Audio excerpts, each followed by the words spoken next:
What can we as educators do to help students become better thinkers? One might assume that a good place to start is to teach thinking skills, but is teaching skills enough? We often miss opportunities to use the skills we have simply by not noticing times when they might be useful. Good thinkers not only know how to think creatively, critically, and deeply, they actually do it. They have a repertoire of thinking moves to draw on, they're inclined to use them, and they're sensitive to the times when thinking would be helpful. In other words, they're in the habit of observing, analyzing, and questioning. So can we teach this?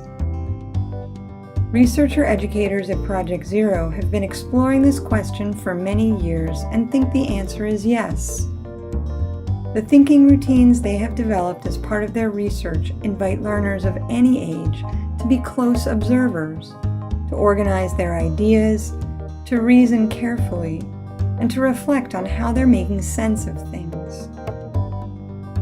These routines are flexible enough to be used to engage learners with any artifact, system, or concept, including their own thought processes.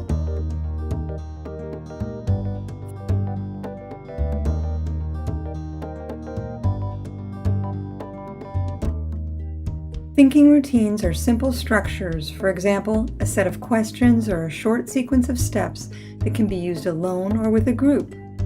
They are designed to be easy to remember, practical, and to invite a broad range of thinking moves. They are well suited to leverage the power of collaborative thinking and transfer easily to any context.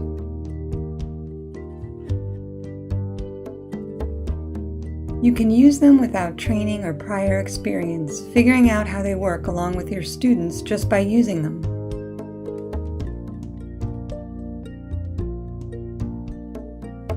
Thinking routines help students go beyond the superficial, inviting them to dig deeper by making the complex accessible. Through practice, learners become sensitive to opportunities to use their thinking moves in the wild, helping them to develop habits of mind that will sustain their curiosity inside and outside the classroom. Given the broad range of thinking routines available, it might be tempting to try out as many routines as possible. But this approach can turn them into mere strategies, subverting a core aspect of their design, that they get used over and over again.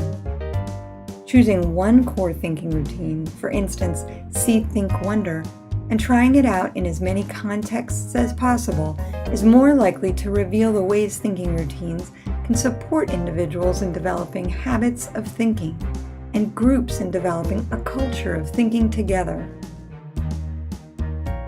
Once you and your students get comfortable with the idea of using a routine for structuring your thinking, it's easier to branch out and find routines that fit well with the kind of thinking you'd like to invite. For instance, asking deep questions, making connections, coming up with explanations, challenging those explanations, and exploring alternative perspectives. Thinking routines might at first seem too simple, but it is their simplicity that makes them easy to remember and to use. Rather than simplifying ideas, thinking routines offer straightforward ways to sustain learners in their inquiry into complex problem spaces. While it does take time, using thinking routines in your classroom cultivates a community of thinkers with a culture of thinking, supporting learners in becoming intentional in their shared pursuit of deep understanding.